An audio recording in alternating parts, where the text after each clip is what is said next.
India TV, आपकी आवाज।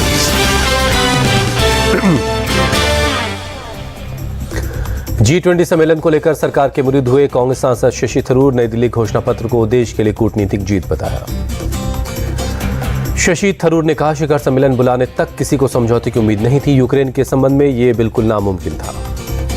शशि थरूर ने G20 के डिनर में विपक्ष के नेताओं और सांसदों को नहीं बुलाने की आलोचना की, इसे दुर्भाग्यपूर्ण कहा। कांग्रेस महासचिव प्रियंका गांधी ने G20 सम्मेलन को लेकर किया कटाक्ष, कहा भारत मंडपम में पानी भर गया, भगवान को भी अहंकार बर्दाश्त नहीं है। पीआईबी ने खोली कांग्रेस के दावे की पोल, हल्के जलजमाव को लेकर झूठ फैलाया गया, पानी को तुरंत निकाल दिया गया था। भारत में G20 समिट का सफल समापन हुआ। पीएम मोदी ने ब्राजील को सौंपी G20 की अध्यक्षता, राष्ट्रपति लूला डी सिल्वा को दी शुभकामनाएं। G20 समिट की समाप्ति के बाद पीएम मोदी पहुंचे भारत मंडपम पवेलियन का दौरा किया, कर्मचारियों का बढ़ाया हौसला। G20 के तीसरे सेशन में बोले पीएम मोदी, मानव हित में दुनिया के साथ चंद्रयान 3 का डेटा शेयर करेगा भारत।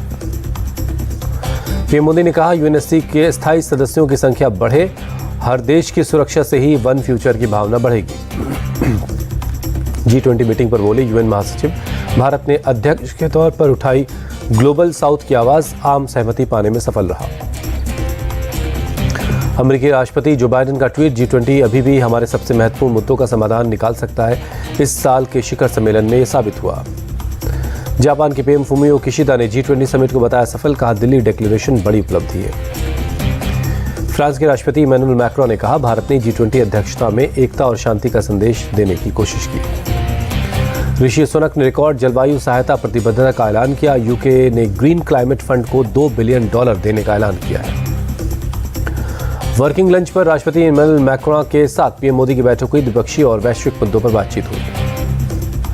यूएनएससी में भारत की स्थायी सदस्यता पर बोले तुर्की के राष्ट्रपति, हमें गर्व होगा लेकिन रोटेशन सिस्टम होना चाहिए। कनाडा के पीएम जस्टिन ट्रूडो और पीएम मोदी के बीच हुई द्विपक्षीय बातचीत, कई विषयों पर चर्चा हुई। खालिस्तान के मुद्दे पर बोले जस्टिन ट्रूडो, कुछ लोगों की हरकतें पूरे समुदाय और कनाडा का प्रतिनिधित्व नहीं करती हैं।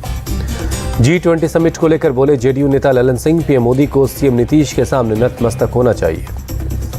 G20 सम्मेलन पर बोले बीजेपी सांसद मनोज तिवारी, पहले दुनिया भारत का फैसला करती थी, अब भारत दुनिया का फैसला करता है। सुपरस्टार शाहरुख खान ने G20 की सफलता के लिए पीएम मोदी को दी बधाई, कहा दुनिया के बेहतर भविष्य के लिए एकता को बढ़ावा देने के लिए पीएम को शुभकामनाएं। अखिलेश यादव का पीएम मोदी पर हमला, कहा मेहमानों को सोने की थाली में खिला रहे हैं जबकि करोड़ों लोग 5 किलो अनाज के भरोसे हैं।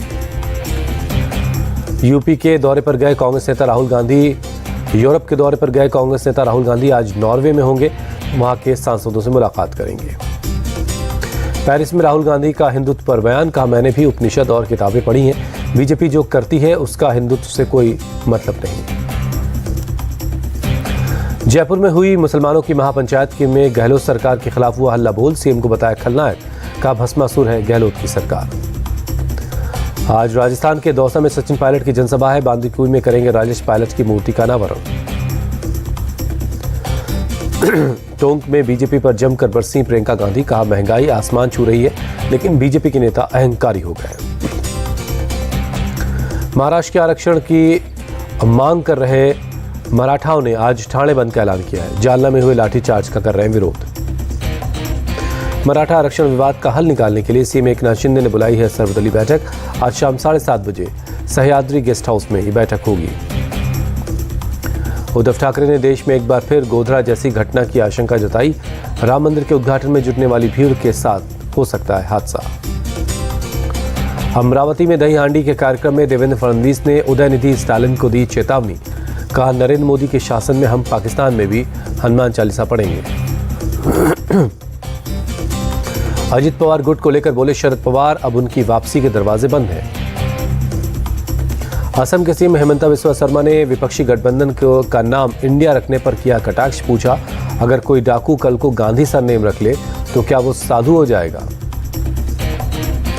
मिशन 2024 की तैयारी में जुटी जेडीयू ने आज और कल बुलाई है बड़ी बैठक। सभी जिला और प्रखंड अध्यक्षों को बैठक में शामिल होना है।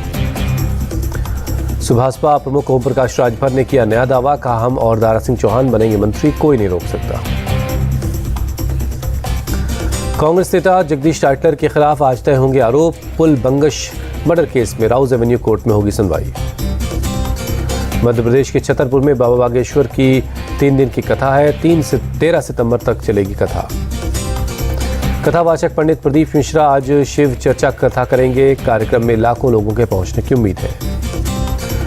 लद्दाख में न्योमा में दुनिया के सबसे ऊंचे लड़ाकू हवाई क्षेत्र का निर्माण करेगी BRO। रक्षा मंत्री राजनाथ सिंह 12 सितंबर को करेंगे शिलान्यास। TDP चीफ चंद्रबाबू नायडू की ACB कोर्ट में पेशी हुई। कोर्ट ने 23 सितंबर तक न्यायिक हिरासत में भेज दिया है।